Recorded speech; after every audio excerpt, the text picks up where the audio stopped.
আপনার কি কোনো অসুবিধা হচ্ছে কাজ করতে নাকি? কাজ করতে অসুবিধার কথা হলো যে উপদেষ্টা পরিষদ যেটা করা হয়েছে, উপদেষ্টা পরিষদে ভার্চুয়ালি এখানে টেকনোক্রাট, আমলা, সমাজের বিভিন্ন শ্রেণী পেশার মানুষ যারা সমাজকে বিভিন্ন ভাবে সাহায্য করে থাকে বা গাইড করে থাকে, এদের সমন্বয়ে একটা উপদেষ্টা পরিষদ সদস্য বিশিষ্ট উপদেষ্টা পরিষদ থাকার সাংবিধানিক বিধান আছে। কিন্তু এখানে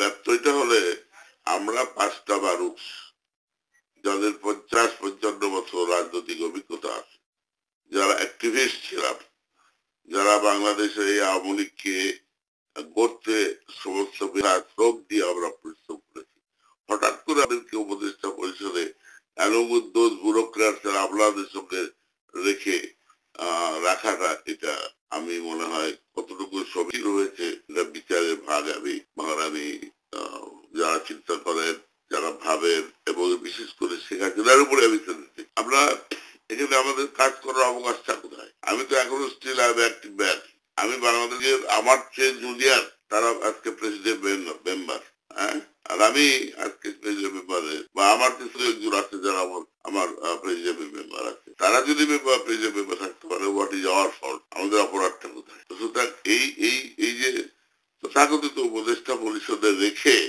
যে কথা বলা হয়েছে পরিধি বাড়া হবে 9 মাসে, কিন্তু আমরা দেখি না। আর এখানে কাজ করার কোনো অবকাশ আছে বলে আমি মনে করি। সেই জন্য বিষয়টা নিয়ে আমরা চিন্তা ভাবনা করছি। তাহলে আপনি বলতে চান যে আপনাদেরকে উপদেষ্টা পরিষদে নিয়ে ঠেলে দিয়ে একটা জায়গায় একটা আইওয়াস আমাদেরকে রাজনীতির থেকে দূরে সরায় দিয়ে উনার নিজস্ব হেডম্যানকে উনি উপদেষ্টা প্রেসিডেন্ট এবং ওয়ার্কিং করতে দিয়ে এসে আমাদের প্রতি অন্যায় করা হয়েছে এবং এটা আইওয়াস করা হয়েছে। উপদেষ্টা পরিষদটা এটা কার্যকর হবে কিনা এটা সম্পর্কে আপনার সন্দেহ আছে? আমার সন্দেহ আছে এটা কার্যকর হবে, আপনার সন্দেহ আছে? কাজ কি বলতে ফাংশন, কোনো ফাংশন নাই না? ফাংশন নাই। ওই মাসে হয়তো 6 মাসে একটা মিটিং থাকবে, একটা ইস্যু নিয়ে একটা মিটিং দেবে, that's the end of it. আমাদের মতো একটা অ্যাক্টিভিস্ট লোকগুলোকে এবং ইনঅ্যাক্টিভ করে রাজনীতি থেকে বিতাড়িত করার চক্রান্ত, আপনি তো আমি যেটা বলছিলাম যে বাণিজ্য মন্ত্রীর কাজের মূল্যায়ন আপনি কিভাবে দেখেন? বাণিজ্য মন্ত্রী অ্যাকচুয়ালি আপনি নিজেও এক সময় উনি কথা বেশি বলেন, কাজের চেয়ে কথা বেশি বলেন, এবং এই কথা বলাটাই ওনার জন্য বিপজ্জনক হয়েছে। আর তাছাড়া এই মন্ত্রণালয় চালাতে গিয়ে লোভ লালসার ঊর্ধ্বে থেকে মিনিস্ট্রি চালাতে হয়। সেখানে যদি লোভ লালসা প্রবর্তিত হয় কার্যক্রমে, তাহলে সেখানে চিন্তিকোণ এবং ফারুক সাহেবের ব্যাপারে তাই। আওয়ামী লীগের নতুন কমিটি দলের জন্য কেমন কাজ করছে এই সম্পর্কে আপনি দলের কাজ করছে হ্যাঁ, কেমন কাজ করছে নাকি আমি জিজ্ঞেস করছি আপনাকে? না কাজটাই দেখলাম না, কাজটা করলো ছেলে ছোকরা দিয়ে দল করলে কাজ হয়? আপনি তো দীর্ঘদিন দলের ছিলেন। না আমরা আমাদের এই পদে আসতে আমাদের লাগছে 50 বছর। ফার্স্ট 79-এ এই বাংলাদেশ আওয়ামী লীগের ওয়ার্কিং কমিটি মেম্বার হয়েছে, 79-এ 81-এ হয়েছে ইন্টারন্যাশনাল অ্যাফেয়ার্স সেক্রেটারি, 82-তে হয়েছে জয়েন্ট সেক্রেটারি, তারপরে আবার জয়েন্ট সেক্রেটারি, থার্ড টাইম আমার নেতৃত্বে জয়েন্ট সেক্রেটারি বানাতে চাইছে, আমি রিফিউজ, তখন আমাকে প্রেসিডেন্ট মেম্বার বানায়, তারপরে প্রেসিডেন্ট মেম্বার আমার বানাইছে, তারপরে আমাকে সেক্রেটারি বানায়। সুতরাং আপনি বলতেছেন যে ওনারা বেশি তাড়াতাড়ি হয়ে গেছে। অভিজ্ঞতার কথা, একটা অভিজ্ঞতা, যেমন ধরেন যে আমাদের হানিফ হয়েছে জয়েন্ট সেক্রেটারি, তারপর অভিজ্ঞতা কোথায়? from Thana he came to the central, now in the second position of the party, first joint secretary পড়ে তো সে, তার অভিজ্ঞতা কোথায়? সে অর্গানাইজেশন কি জানে? অর্গানাইজেশন বুঝবে না তাকে, মানে এই পদে বসানোর আমার মনে হয় আত্মীয়তার সূত্রে বসানো হয়েছে। অবশ্যই, তাছাড়া কোনো রিজন আমরা দেখি না।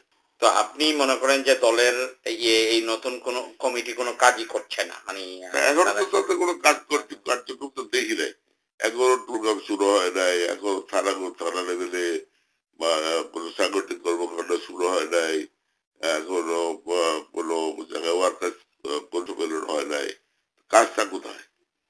আপনি মনে করেন যে আমাদের স্থানীয় সরকার মন্ত্রী এগুলো করতে পারবেন?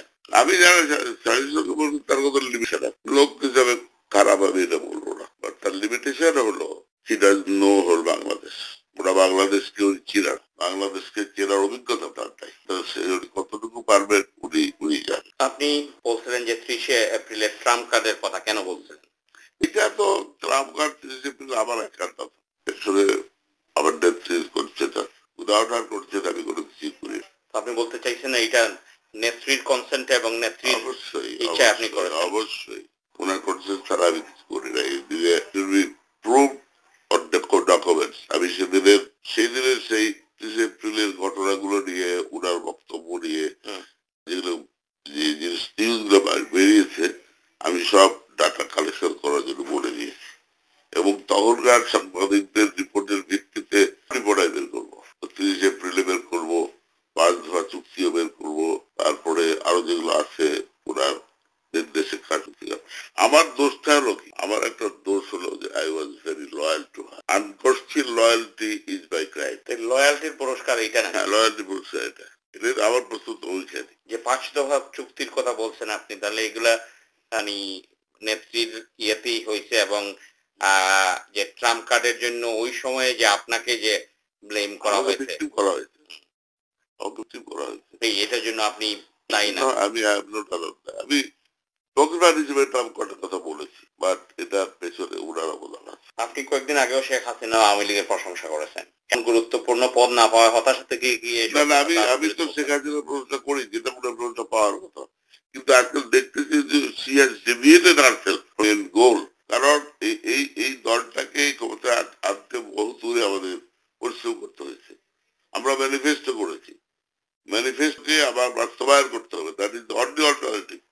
ম্যানিফেস্টো আমি বাস্তবায়ন করবো কাদের দ্বারা? ছেলে যুবকের দ্বারা, ইনএক্সপিরিয়েন্স মেডিসিন দিয়ে? হ্যাঁ, অভিজ্ঞতার কোনো মূল্য নাই, সব নতুন। What do they know? তারা বোঝে কি? কোনো মিনিস্ট্রি তো নেই, সব মিনিস্ট্রি তো তারা মানে জাস্ট গতানুগতিক ভাবে চলতেছে। এই করলে আমি আমার ম্যানিফেস্টো আমি ইয়ে করতে পারবো না, বাস্তবায়ন করতে পারবো না। আপনি বলছেন যে